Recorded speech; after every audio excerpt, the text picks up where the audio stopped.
4 September रोजी वाशिम जिल्ह्यातील एकूण 3 तालुक्यातील 9 इपी सेंटर मध्ये गोवर्गीय पशुधन लंपी चर्मरोग या रोगाने बाधित झाल्याचे आढळून आल्याने तसेच या रोगाचा प्रसार जनावरांच्या खरेदी विक्रीसाठी वाशिम जिल्हा व इतर जिल्ह्यातून होणाऱ्या वाहतुकीमुळे जिल्ह्यात व इतर ठिकाणी होण्याची शक्यता नाकारता येत नाही। जिल्हाधिकारी तथा आपत्ती व्यवस्थापन प्राधिकरणाचे अध्यक्ष योगेश कुंभेसकर यांनी प्राण्यांमधील संक्रमण व सांसर्गिक रोग प्रतिबंध व नियंत्रण अधिनियम 2009 च्या प्राप्त अधिकारानुसार जिल्ह्यातील सर्व तालुक्यातील गोवर्गीय पशुधनाचे खरेदी विक्रीसाठीचे बाजार पुढील आदेश होईपर्यंत बंद ठेवण्याचे आदेश जिल्हाधिकारी वाशिम यांनी दिले आहेत। लंपी चर्मरोग या सांसर्गिक रोगाची लागण म्हैस वर्ग, शेळी व मेंढ्यांमध्ये होत नसल्याने त्यांचे खरेदी विक्रीचे बाजार नेहमीप्रमाणे सुरू राहतील।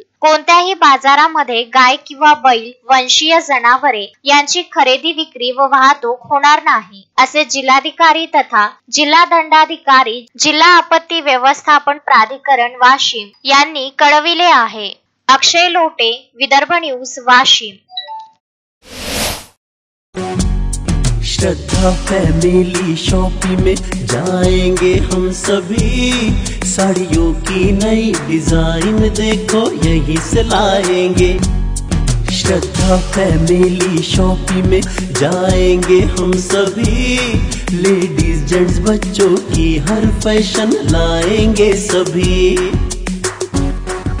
फैशन के सफर में आप भी आगे ही आगे बढ़ते चलिए, क्योंकि बिजीलैंड का सबसे बड़ा आलीशान भव्य showroom Shraddha family shopping and mall, बिजीलैंड कॉम्प्लेक्स, नांदगांव पेठ, अमरावती।